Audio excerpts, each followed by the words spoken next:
नमस्कार। आपका इतिहास की दुनिया में स्वागत है। आज हम इतिहास के बारे में पढ़ेंगे। इतिहास में कक्षा 10 का इतिहास, जिसका प्रथम चैप्टर है यूरोप में राष्ट्रवाद।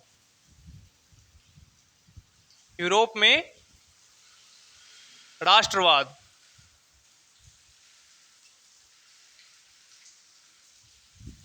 यूरोप, जैसा कि आप जानते हैं कि यूरोप एक हमारा पड़ोसी उपमहाद्वीप है, जिसे हम लोग महादेश के तौर पे भी जानते हैं। और वहाँ पे राष्ट्रवाद, आखिर ये राष्ट्रवाद है क्या? राष्ट्रवाद सबसे हम लोग समझते क्या है? राष्ट्रवाद का अर्थ होता है राष्ट्र के प्रति प्रेम, हर तरीके से।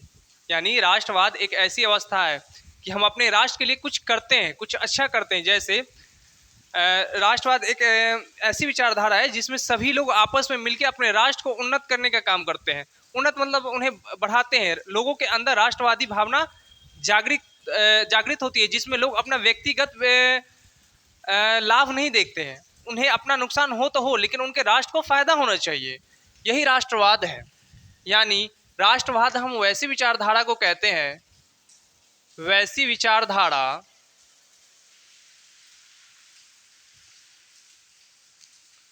जिसमें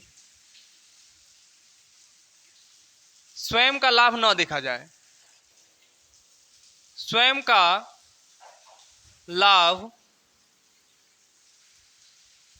न देखकर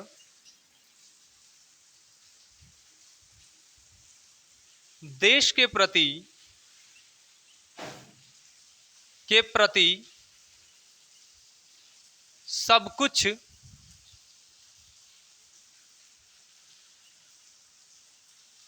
करने की भावना,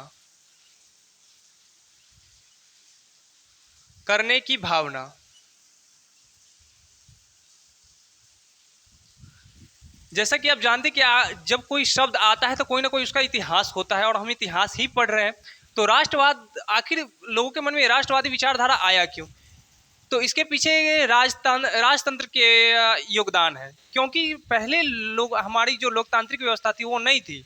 उस समय राजाओं का शासन था। उस समय लोग अपने मन से अपने राजा, अपने शासक को चुन नहीं सकते थे, जिसके कारण लोगों के मन में राष्ट्रवाद की विचारधारा आई। उस समय जो लोग थे उनका अपने राजा के प्रति समर्पण था। उनके अपने राष्ट्र से कोई मतलब नहीं था, क्योंकि राजा जो कह दे वही राष्ट्र है, वही भगवान है, वही पिता, वही खुदा, सब कुछ वही है।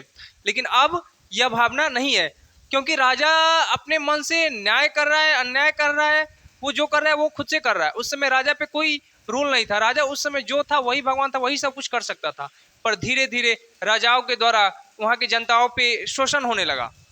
राजाओं के द्वारा जनताओं का शोषण किया जाना शुरू किया गया, जिसके बाद लोगों के मन में अपने राष्ट्र के प्रति भावना है। राजा कहीं भी जाता, युद्ध करता, उस युद्ध में व्यक्तिगत मतलब दुश्मनी को वो राष्ट्र का, अपने देश के लिए दुश्मनी खड़ा कर देता, जिसमें वहाँ के लोगों का काफ़ी नुकसान होता। कोई राजा आता, किसी अन्य देश पे कब्जा कर लेता, और वहाँ तक कब्जा करने के बाद वहाँ के जो नागरिक होते थे वो इस देश के नागरिक हो जाते थे। और वहाँ उस समय में जब यूरोप में राष्ट्रवाद की विचारधारा हुई, तो आज से मतलब बहुत साल पहले की बात है, ये 1800 से पहले की बात है। उस समय लोगों को ये नहीं पता था कि हम किस राष्ट्र का हिस्सा थे। उनके मन में केवल अपने राजा के प्रति प्रेम था, वो अपने राजा को समर्पित थे। और जब कोई राजा कमजोर होता था तो किसी अन्य राजा के द्वारा वहाँ पे कब्जा कर लिया जाता था, और फिर वह उस राजा के अधीन हो जाता था। तो धीरे धीरे उस समय क्या हुआ कि लोगों के मन में अपने राष्ट्र के प्रति विचारधारा, या अपने घर के प्रति, कि हम जहाँ रहते हैं हम वहीं रहेंगे, हम किसी और भी भाग में नहीं जाएंगे। तो इसलिए उस समय से लोगों के अंदर में राष्ट्रवादी भावना शुरू हुई। लोगों ने कहना शुरू किया कि हम कब तक राजा की गुलामी करेंगे, हमारी कोई विचारधारा होनी चाहिए। राजा किसी से जाके लड़ाई लड़ लेता है, और इस लड़ाई में हमारा व्यक्तिगत नुकसान होता है, उसे देश से मतलब कुछ नहीं है। उस समय लोगों के अंदर राष्ट्रवादी भावना आरंभ हुई। उस समय से, उस समय वहाँ पे बॉर्डर का कोई खेल नहीं था। जिस प्रकार आज हम कहते हैं कि इंडिया और पाकिस्तान का बॉर्डर, इंडिया इस जमीन के उस पार तक, अगर मान लीजिए यहाँ पे भारत है और ये रहा इंडिया, सॉरी पाकिस्तान, ये रहा भारत और ये रहा पाकिस्तान, तो ये जो क्षेत्र है यहाँ से पाकिस्तान अंदर शुरू हो जाता है, और ये जो क्षेत्र है इसके इस पार से भारत शुरू हो गया। तो ये हमारा एक बॉर्डर लाइन है। हम कहते हैं ना कि ये हमारे देश का निशान है। लेकिन उस समय ये नहीं था। उस समय केवल राजा था, राजा ही सब कुछ था। और उस समय लोगों का न देश का सीमा का पता था, न कुछ था। आज कोई राजा कमजोर होता तो अगले दिन उसकी सीमा बदल दी जाती। धन्यवाद, आज के लिए इतना ही।